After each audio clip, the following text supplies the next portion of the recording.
Road మరమ్మతు చేయాలి. Railway అధికారులు తక్షణమే స్పందించాలి. మరమ్మతుకు గురైన రోడ్డు వెంటనే బాగు చేయాలి. రైల్వే పని వల్ల మరమ్మతు అయిన రోడ్డు తక్షణం బాగు చేయాలి. రైల్వే పని వల్ల మరమ్మతు అయిన రోడ్డు తక్షణం బాగు చేయాలి. జిందాబాద్ గిరిజన సంఘం, జిందాబాద్ గిరిజన సంఘం.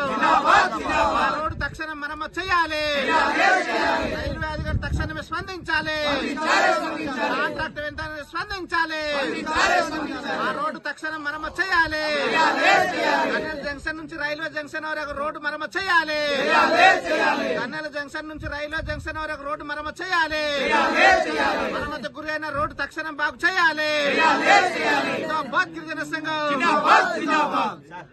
వరకు మరమ్మతులు గురైన రోడ్డు మరమ్మతులు చేయాలి. గురైన రోడ్డు మరమ్మతులు చేయాలి. అధికారులు స్పందించాలి. అధికారులు స్పందించాలి. మరమ్మతులకు గురైన రోడ్డు మరమ్మతులు చేయాలి. మరమ్మతులకు గురైన రోడ్డు మరమ్మతులు చేయాలి. కన్నెల జంక్షన్ నుండి కరకౌల్సలకు డబుల్ రైల్వే పనుల వల్ల మరమ్మతులు గురైన రోడ్డు మరమ్మతులు చేయాలి. జంక్షన్ నుండి కరకౌల్స వరకు రైల్వే డబుల్ పనుల వల్ల మరమ్మతులు గురైన రోడ్డు మరమ్మతులు చేయాలి. రైల్వే డబుల్ పనుల వల్ల మరమ్మతులు గురైన రోడ్డు మరమ్మతులు చేయాలి. కలిసి చర్చించడం జరిగింది ఈ విషయంలో. అది చెప్తే ఆయన చెప్పింది ఏంటంటే మేము కూడా పైన తెలియజేస్తామని అని చెప్పి చెప్పారు. వాస్తవానికి ఏంటంటే ఇది మనం వదిలేసింది లేదు.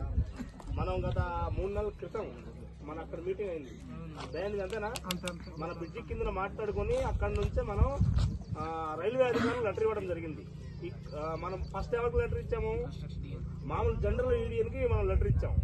వారు ఇచ్చిన సలహా ఏంటంటే అలా కాదు, మొత్తం దీనికి సంబంధించి ఈ కన్స్ట్రక్షన్ సంబంధించినటువంటి ఈడియన్ ఉంటారు, ఆయనకి మీరు లెటర్ ఇవ్వండి అంటే చెప్తే ఆయన కోసం 2 రోజులు తిరిగి ఆయనతో కలిసి లెటర్ ఇవ్వడం జరిగింది.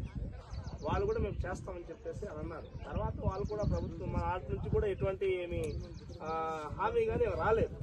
ఆ తర్వాత మనం ఇక్కడ ప్రోగ్రామ్ పెట్టి ఇక్కడ అధికారులతో కలవడం, ఈ రోజు మనం పెట్టుకోవాలని చెప్పి అనుకోవడం. అయితే ఏంటంటే వాళ్ళు కూడా ఇప్పుడు మాట్లాడిన ప్రకారం అయితే వాళ్ళు సానుకూలంగా మాట్లాడారు. ఈ సానుకూలత అనేది మనకు సమస్య పరిష్కారం కావాలి.